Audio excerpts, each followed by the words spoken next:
Welcome to Wild Pursuits with Cross Trail Outfitters, where we guide the next generation to Christ through the outdoors.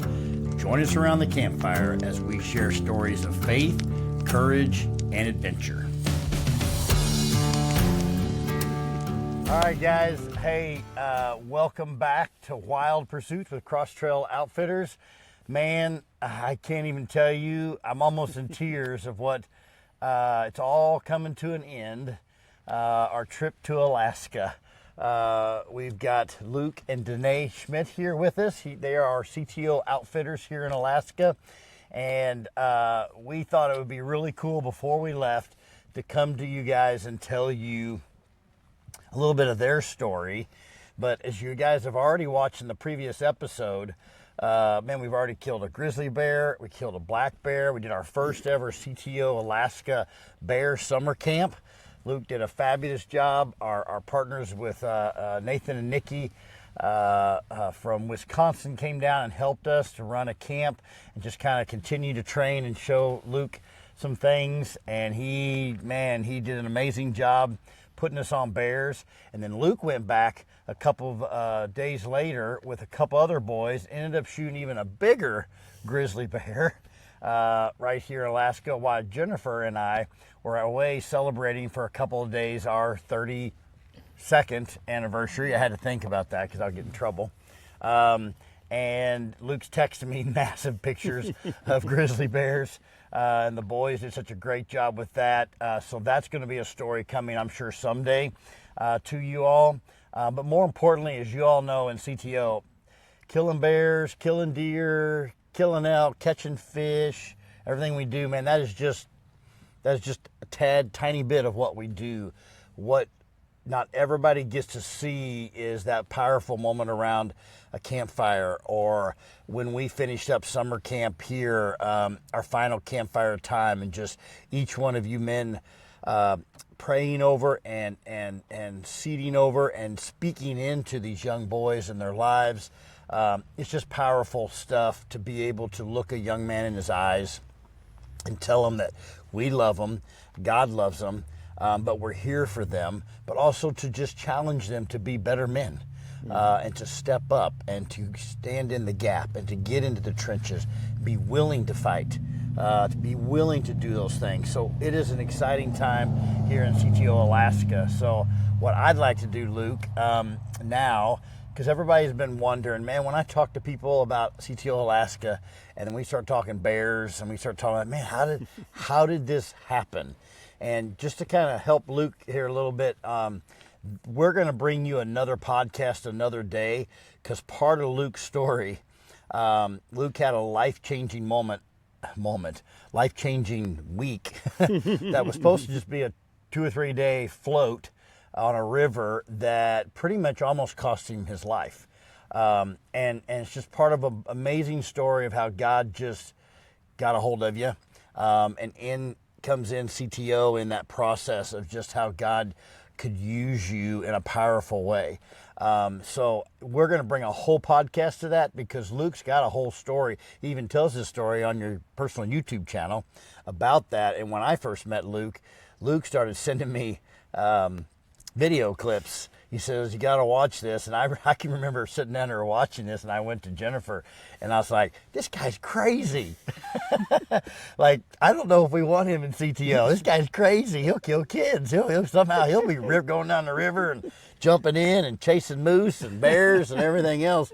But then obviously we were just joking about that, but we were like, man, not only do I see a man that is an avid outdoorsman, but in all of our conversations for the next year I knew that you were a godly man, and you come from a background of working with youth, working at summer camps. You have a counseling degree and background now, and you work with these kids, continue working with kids and other people.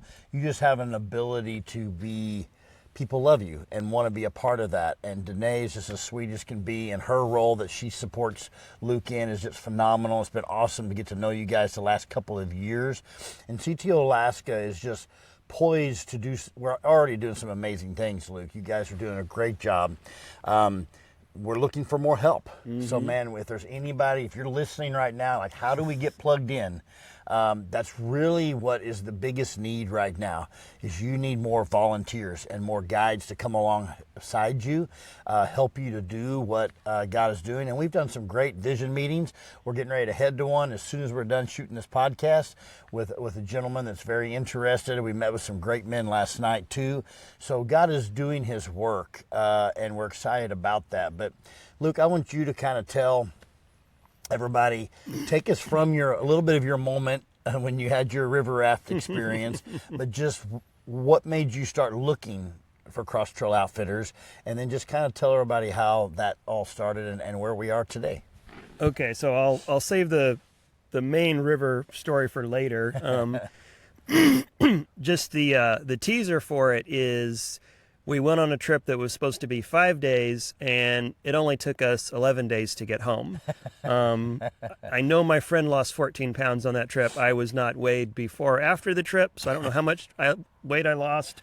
But I can tell you all my blue jeans were way too loose for about a month after that trip. Yeah, absolutely. So anyway, and then the other fun thing is, at that time, I was working in the school district. I say I'm a recovering teacher. And so I was on my summer vacation. We have this trip. My friend was, 6 days late, so his wife is freaking out, wondering if he's okay. Nobody missed me because I was single at the time, and no one was really worried about where I was. Danae wasn't there to worry about you. No one was worried about me. I was just off for the summer, so I was, and so I didn't really tell anybody about this trip. I think I posted a few pretty pictures, and that was it. And then what ended up happening is my friend Ben that was on this trip with me, he told me I was a lousy video editor, and he didn't have time. So he said, we need someone else to edit all this GoPro footage, because we had about 4 hours of footage, because we're on this trip, we're starving, we're hungry, we're stressed out, we have nothing else to do. We can't play on our smartphones like most people would do because we're in the wilderness. So what do? We video everything we do with our little cameras. So he found a gentleman in Alaska named DB, and at that time DB was teaching a video editing class. And so Ben, being kind of this wheeler dealer, said, I'll give you free video footage if you edit it for us and make a cool video out of it. And he thought maybe one of the students in the class would want some video footage to come up with, because I think everybody else was like, they'd run off and go grouse hunting for the weekend, or they'd go skiing for the weekend and try and find some experience they could videotape and then use it for a class project. Yeah. So DB had so much fun with the footage, he edited it himself. Okay. And he turned into this YouTube video. And at the time I thought, this is like the end of the world for me, because we had this trip where we almost die. And in the rafting community, you don't want to go out by yourself. You want friends to go on trips with. And I thought, I would think that, yeah, to like help grizzly bear hunting. You should well, have if you're hunting other things, you go solo and you want to be quiet. But if you're running a river, it's nice to have some help. So anyway, I was getting to know some of the really cool pioneers in the pack rafting movement. It was a pretty new sport at the time. So there was the potential for me, getting invited on some really cool trips with people. And I'm thinking, if we publish this video, everybody's going to think I'm an idiot. And no, they won't think I'm an idiot. They'll know I'm an idiot. And they won't invite me on the cool trips. And I'll be doing all these trips all by myself. And but Ben was just adamant that he had to get this video out there. And so it went out, and some people probably did think I was an idiot. And then a few years later, we kind of forgot about the video. In the meantime, I'm working in the school system, and honestly, I was kind of getting burnt out. I was working, really hard trying to be a teacher, and I had thought that I would go back to do summer camp ministry in the summer when I was off. Yeah. But every summer, I would just be so burnt out. I would just say, no, I need a break, and I would go pack rafting. And so, just for the record, we did a bunch of pack rafting trips after that one where we didn't almost die. We went down some rivers. They're all not like that? They're all not like near-death experiences. Some of them are just fun trips. And those are not nearly, they don't get nearly the views on YouTube for some reason. But I was blessed. I got to do some first descents in Canada where we were probably the first people down certain rivers. So I was doing all that, but it was hard to do ministry because I was so busy with the teaching things, and I was just getting kind of burnt out. I helped out at a church a little bit, but not as much as maybe I should have. And so at the end of that, I ended up moving to Idaho, and I was teaching there, and DB texts me. I've never even met him in person, and he said, hey, there's a job in Alaska for someone who likes the outdoors and is good working with kids. you should apply for it. And at the time, I didn't even realize he was going to be the boss if I took this job. Oh, okay. So I applied for the job. I've forgotten that part of the story. And they liked my application, so I moved up to Alaska, and so I worked for the Copper River Native Association. If you're not from Alaska, we don't have reservations up here. So the different tribes have created what they call native associations that provide a lot of the services that the government would provide on a reservation in like Montana or Idaho or wherever. Okay. They just take that federal funding they're given, and that's what they use to do whatever. And so they were trying to start a youth program for the kids. So I came up and started that and was running camping trips and activities for the kids. And that's when I actually got into bear hunting and caribou hunting. Okay. Mostly because I realized everybody wanted to do that, and they said, you should learn to do this so you can take kids hunting. In context, how many years ago was that? Probably. I moved up in 2017. 2017. Okay. Yeah. All right. So anyway, so I my first goal was I wanted to get a grizzly bear. First fall I hunted, I didn't get a grizzly bear, but I got a caribou, and I had a lot of fun. And then we actually had an interesting encounter. We were taking a group of kids backpacking next to the Root Glacier where we hiked the other day with the CTO boys. And so that was actually kind of a fun walk down memory lane for me. Yeah. But we tried hiking up along the side of the glacier to go a little farther up the valley, and the group got separated. And one little boy that was there, he was 9 years old, he walked back towards where his mom and the other kids were, and a grizzly happened to walk out of the bushes, like between the two groups of people. And so this bear is looking down at this 9-year-old. The 9-year-old is, I've told him what to do if he sees a bear. And so he just kind of says, hey bear, in his little voice, and backs away. And then his mom yells from back in the woods, like, hey, do you guys see the bear? And the kid goes, yeah. I'm looking at it right now. He's right next to me. So, of course, the kid's name was Cirque. And so, of course, he's a little freaked out. But then the bear ran off. Cirque comes over, and I'm trying to figure out what's going on. And then in the meantime, the group in the back, they all pulled out their bear spray like it was a gunfight at OK Corral, and somebody fired off their bear spray by accident. So, next thing I know, all these kids come stumbling out of the woods, like coughing and hacking, and it was a wild day. So anyway, So how did all of that? I mean, with coming to Alaska then, because obviously that changed your life. You ended up meeting your lovely wife, and all these things of just God had to orchestrate so many things to get you to the point of not just meeting Danae, but to looking into CTO even. How did that even happen? Well, it was interesting. So I wasn't originally planning on doing anything like CTO. I moved up here for a job. I wanted a break from teaching, and this was a good way to do it. So I moved up to Alaska. And I was working with the kids I was assigned to work with and doing okay, but I think I was kind of treating it like a job. Yeah. It wasn't, I was still a little burnt out from the whole teaching thing. So after we have this whole bear encounter, we were about to make camp when we encountered this grizzly bear, and I thought, I don't want to camp out right next to a bear. So I moved the kids back a little ways. We camped out at another place, and I'm stressed out. I'm just, I'm thinking I'm probably going to get fired tomorrow because I almost got the 9-year-old eaten by a grizzly. Okay. But it's not the kids' fault. I got to, be nice to the kids and give them a good experience before I get fired tomorrow. So we made camp, and I put the boys to bed. And then Cirque and his older brother Chance were there, and this was their first trip with me. They actually weren't Alaska Native kids. They were on the trip because their mom was helping out with the trip, and she couldn't find a babysitter.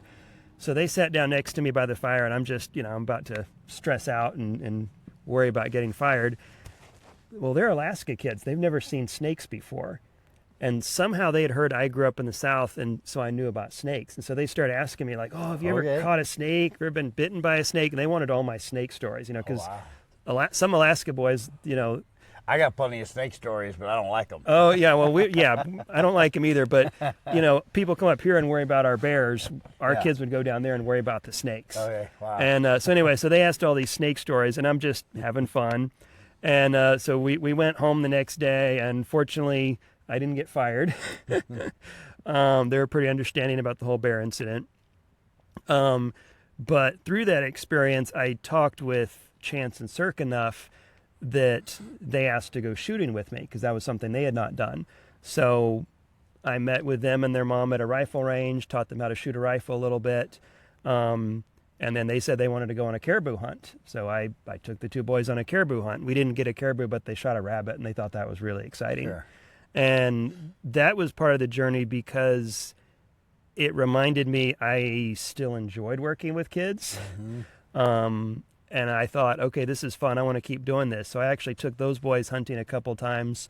Cirque shot a bear with me about a year later. And so in many ways you were doing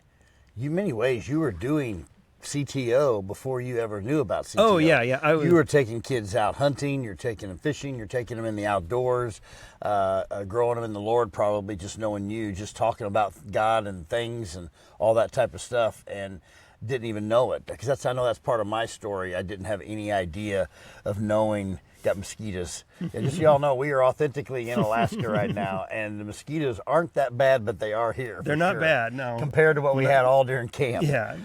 So anyway, my point is that that's neat though. You were doing CTO before you even did CTO. Yeah. So I was at, so work didn't have me hunting. They had me taking kids on trips and things like that. Yeah. So I think one summer I spent 2 nights in my bed at home. Every other night was taking native kids on camping trips or going on weekend camping trips or hunting trips myself. Yeah.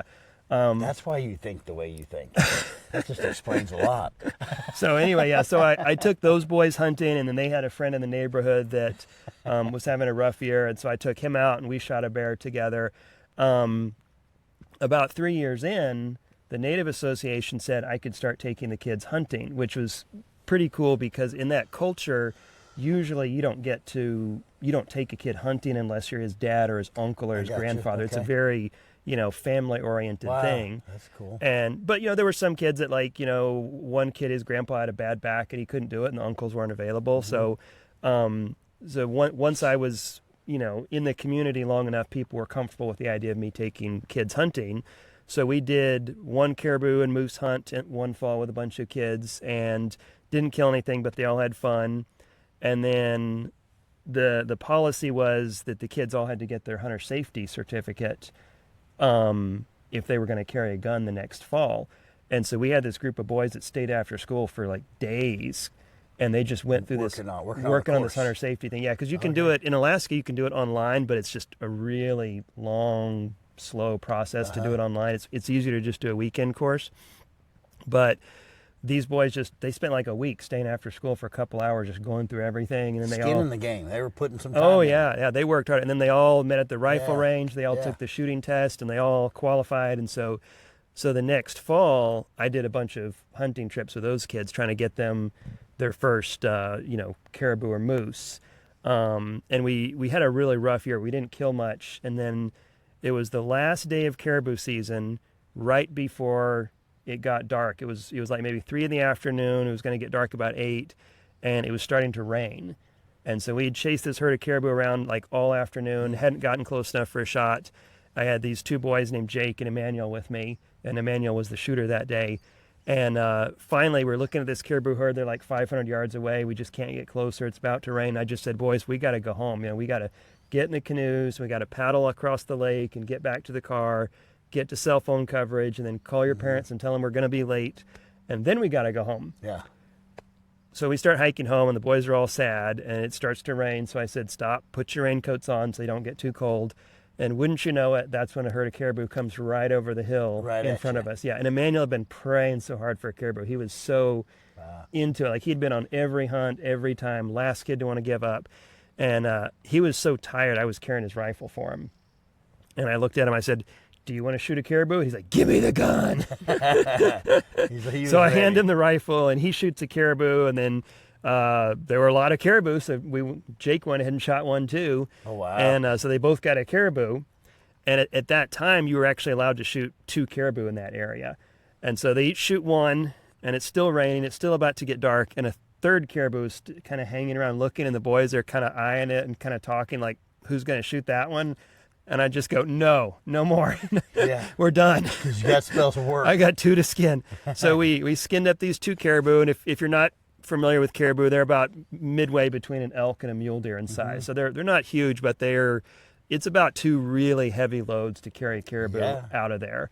And these are 13-year-old boys that are not very big. So we skin these caribou, we get them cut up. We do, 3 or 4 trips to the lake to get the caribou into the canoe. We paddle across the lake. It's getting dark. There's actually whitecaps on the lake. And so it was a little sketchy. And I had an inReach device to send messages, but the battery died and the other battery pack was in the tent. So we had to get back to the campsite to send a text message. When we get to the campsite, we find out they're about to call the state troopers to come looking for us because they thought we were late. Thought you were late. So we texted them and said, don't send the troopers after us. We're okay. And we camped out that night because it was already late. And then we got in the next day and everybody went home and they were happy. Wow. But it was when I was doing that program that I decided to look into things like CTO, and I was just Googling, youth hunting programs because I thought I'm trying to reinvent the wheel here. Maybe there's someone who could share some information with me. Yeah. So I found CTO, and I wanted to try and bring it up to Alaska at that time, but then I decided to switch jobs, and I thought, well, that's not a great time to start a whole new ministry. Sure. So I kind of put it on the back burner. Yeah. And then I started looking at it again, and then I was in the middle of moose hunting season, and I start talking to this pretty young lady, and she starts kind of distracting me, and maybe that's why I didn't kill a moose that fall. I would say that's probably why. We started talking some more, and kind of one thing led to another, and we kind of got married. Because it was quick, right? It was a pretty quick process. A few months. Yeah. If I remember right. Yeah, we didn't waste time. So life changed. We decided to get married pretty fast. Yeah, but man, sometimes when you know, and that's amazing. We knew, yeah. So that postponed things even further. Yeah. So weren't ready to start a new ministry right away, so that postponed things further. So about 2 years into our marriage, we reached out to CTO. To think about bringing it up to Alaska. Yeah. And so then that's when you and Travis came up and we had that first bear hunt. Yeah. And we talked I'd say a good 6, 8, 10 months, if not a year, just on and off and going through the process, our whole vetting process. Anybody who knows our vetting process is very intense and it just takes a long time. Because we want to make sure we keep our kids safe and the ministry safe. So just during all that process, and when obviously it was time to do that, and that's when Travis from Oklahoma came, and we all came, and we did a couple of outings, and did a couple of sportsman's nights, a couple of vision meetings, and that was 2 years ago, basically. Mm-hmm. And you've been doing such a great job up until this time, and still doing a great job. We decided to want to invest in you guys and come up here again and do the first ever summer camp to let you know kind of how summer camps are ran. And you did a fantastic job. And it was just, I told Luke this earlier, Danae, and I told Danae this too, that this trip beat the last trip. I didn't know how we could. And it wasn't just because we killed a bunch of bears. That is amazing. But I think now just more about CTO. You've come so far. You're an amazing man already, but just growing in your faith, growing in CTO, and the challenges. This isn't easy. So many people look at us. I talk to people all over the country, and they think, man, you're so lucky. It's so awesome to do CTO. You get to take kids hunting and fishing. And I think sometimes people think we're just so snap of the fingers. We just go hunting and fishing, and we take a kid and they go harvest something, and we're not successful most of the time, but we are successful every time because our goal is not just to go harvest a moose or caribou or a black bear or a grizzly bear or a deer or a turkey or to catch a fish or catch a trout or whatever we are doing. Our goal is to grow them in the Lord. We just need to get an opportunity to get these young boys away from their technology, get away from the world, and just introduce them to Christ and just allow the Holy Spirit to do what he does. And you do such a fantastic job of that. And I know you work so hard. People don't understand, And there's people that might even be listening. We start talking about, there's a baiting season here, and then there's a season where you don't bait, and you've done both. And they don't understand, one, the work that goes into that, the finances that go into that, the needs that go, the help that needs to be done. And I know you do a lot of that yourself. I know you got some older boys that have helped you, and you've got a few men that are help you. But the time and effort that goes into all outings, all summer camps, all sportsman's nights across the nation, it's a lot. But we're happy to do it, because when you're doing something that you love and doing something that's meaningful, you're totally okay with that, right? But at the same time, over long haul, it gets exhausting. And I know we had this conversation when you were here, that you're a little bit overwhelmed because it's yourself, and that's why we're praying. That's also even in this podcast. We want people to know and understand that there is a need here in Alaska. We need volunteers. We need help. You need help. And that's how it is nationwide in CTO. And some places need more help than others. It just depends on where you're at and the location of that. So we're going to pray that God continues to do that. Obviously, you got a huge heart. You're an avid outdoorsman. You're an adventure seeker. You're in some ways a thrill seeker. But I love it though, because that's part of the exciting part. So I want to bring Danae in, because I know she's like, I just want to sit here, don't want to talk. Yeah, my little introverted wife. and like I'm getting the look even right now. She gave me the look when I told her about it this morning. We're going to do a podcast today, and she gave me the kind of, have you seen the eyebrow before? Yeah. I've seen the eyebrow. It usually I get it when I don't clean up a mess, or I'm eating too much junk food. I got the eyebrow. Jennifer's got an eyebrow too, but when she's really mad, both of them go up. And when they're both up, I'm done. So, Danae, what I'd like to hear from you is just share your perspective of how, not just CTO, like CTO's cool, all those kind of things, but just what have you seen, moments in CTO, maybe even in Luke's life, that you appreciate most about CTO, or what it does in the lives of the boys, and what you've witnessed from that perspective? There's many ladies that might be listening and just saying, man, I don't feel like I have anything to offer, or what. And so many times it's so much more than that. It can be just allowing your man to go and praying for him and encouraging him and just loving on him, and maybe as simple as that, because that's just as important as anything else. So tell everybody kind of what you think, how all that fits in, and what you've seen over the last couple of years. Wow. Well, it reminds me of a talk that I heard recently about where do we get our energy from, and the point was Jesus. Sure. But this, when a person finds their passion,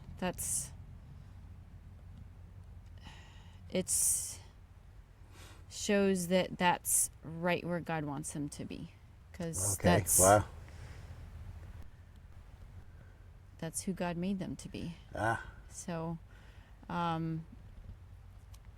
when I met Luke, I was very excited to find someone else that also wanted to help kids, and that can look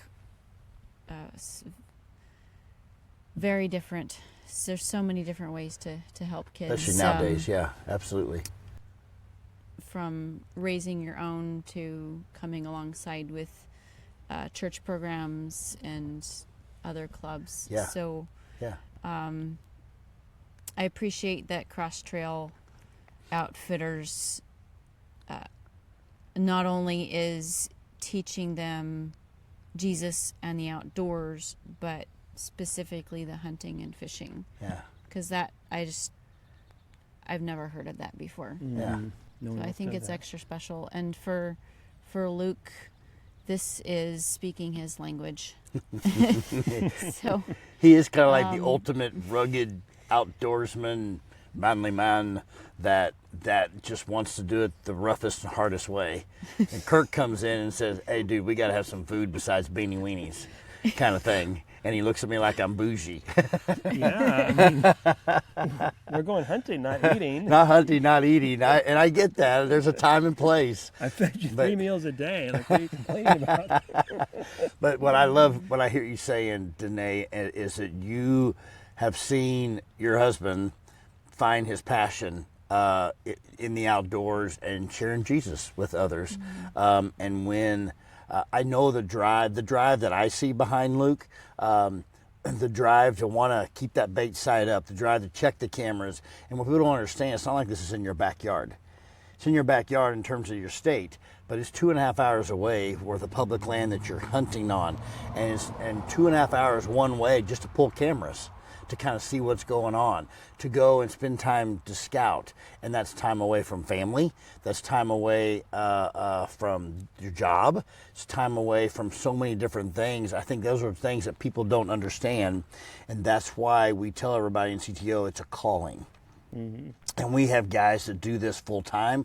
We have guys that do this bivocationally. We have guys that do this as a volunteer. And right now, Luke's doing it as a volunteer, still raising support, but yet raising money to be able to do what you're doing, to be able to help put gas and to get reimbursed for things and expenses. And it takes, you got ammo and things that you got to have for the guns that you got to have. And it goes on and on, the expenses that are there.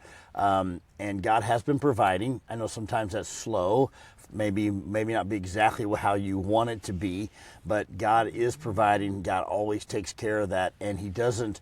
He always just promises that He never leaves or forsakes us, but He equips those that are called. And I've always said that I believe you're called to this, and I love what Danae just said. She said something about when a person finds their passion, it's everything, because it's the passion that God instilled in your heart, in your head, in your life. It's who you are. In my mind, that's when I look at Luke, that's who I see. This is like, you're the epitome of that as an outdoorsman, as a CTO outfitter, and your heart and your passion, that's where it's at. And I do believe this is just the beginning. We've been going a couple years, and I know that it's a roller coaster. I know it is, because I've been there, done it myself. It's a roller coaster even with me. I've been doing this almost 17 years, and I can tell you story after story of times like, I can't do this anymore. But then I'm back up, because God does that. And I think that's just part of our spiritual growth in our own lives, to kind of go through those valleys. That's where we grow. And so I love, Danae, what you just said about finding his passion, that and translate that into that's his calling for what God has for him. So that's awesome, Danae. I appreciate you sharing that with me. That is cool. You got something? Well, yeah, I was going to piggyback off that.